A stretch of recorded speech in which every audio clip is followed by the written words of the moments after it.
عبداللہ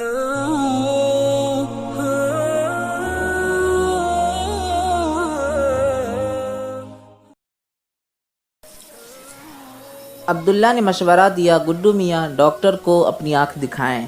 پاپا نے حکم دیا، اب تم ٹی وی اور ویڈیو گیم نہیں دیکھو گے۔ لیکن اسی دوران انگلینڈ سے گڈو کے بڑے ماموں جان رفیق احمد آ گئے۔ رفیق احمد لندن میں آنکھوں کے بہت اچھے اور مشہور ڈاکٹر ہیں۔ انگریز افسران بھی ان سے اپنی آنکھوں کا علاج کرانے آتے تھے۔ ڈاکٹر رفیق صاحب اپنے بھانجے گڈو سے بہت محبت کرتے ہیں، اس لیے وہ جب بھی انگلینڈ سے ہندوستان آتے ہیں تو گڈو کے لیے خاص طور پر قیمتی کھلونے اور تحفے لے کر آتے ہیں۔ پچھلے سال جب وہ آئے تھے تو اپنے بھانجے کے لیے ایک نئی ڈیزائن کا کیمرہ اور ایک لیپ ٹاپ لے کر آئے تھے، لیکن گڈو میاں نے کیمرہ تو خیر ایک آدھ بار ہی استعمال کیا، البتہ وہ لیپ ٹاپ پر بھی ویڈیو گیم ہی کھیلنے لگے۔ انٹرنیٹ سے جوڑ کر وہ اس لیپ ٹاپ پر کارٹون فلمیں بھی خوب دیکھتے تھے۔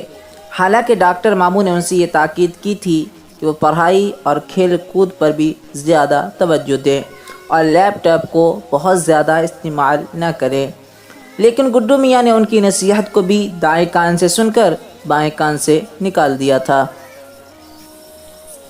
ڈاکٹر ماموں جان کو جب ان کی چھوٹی بہن یعنی گڈو میاں کی والدہ نے اپنے بیٹے کی ٹی وی لت اور ویڈیو گیمز بہت زیادہ دیکھنے کی عادت کے بارے میں بتلایا اور سالانہ امتحان سے ایک ماہ قبل گڈو کے سر درد اور آنکھوں سے پانی نکلنے کی بیماری کے بارے میں بتلایا تو انہوں نے تشویش ظاہر کرتے ہوئے کہا، بہن، اگر گڈو کو فوراً آئی اسپتال نہیں لے جایا گیا اور ان کی آنکھوں کا مناسب علاج نہیں کرایا گیا تو وہ شاید امتحان بھی نہ دے پائیں۔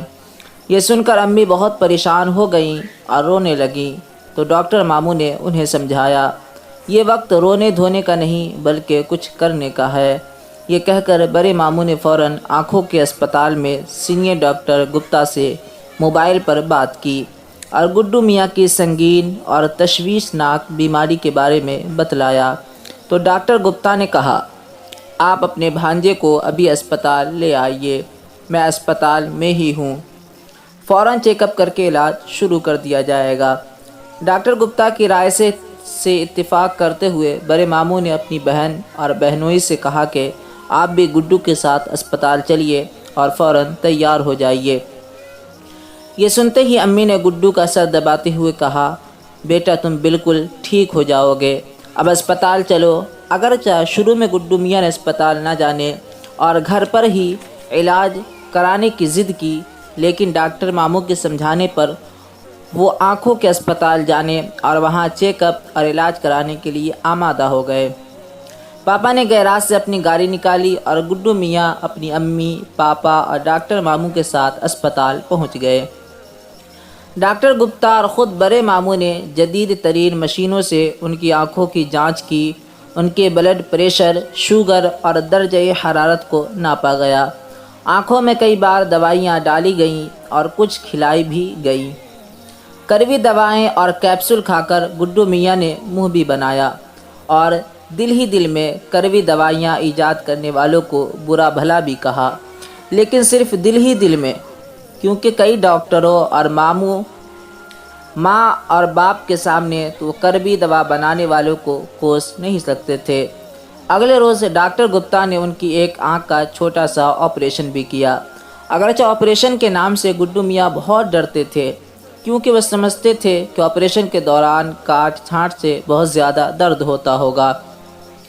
لیکن ڈاکٹر گپتا نے آپریشن سے پہلے انجیکشن لگا کر ان کی آنکھ کو سن کر دیا تھا، جس کی وجہ سے انہیں درد کا احساس بالکل نہیں ہوا۔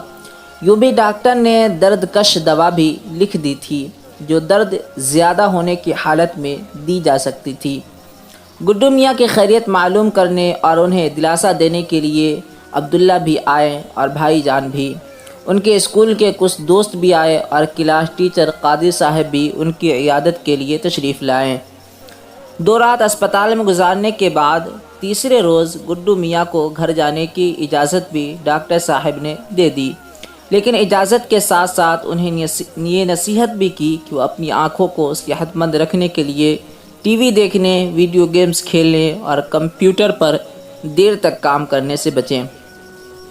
ڈاکٹر گپتا نے یہ بھی بتایا کہ بہت زیادہ ٹی وی دیکھنے سے آنکھوں کی دیکھنے کی طاقت و صلاحیت بہت کم ہو جاتی ہے۔ گڈو میاں نے ڈاکٹر گپتا، ڈاکٹر ماموں، امی، پاپا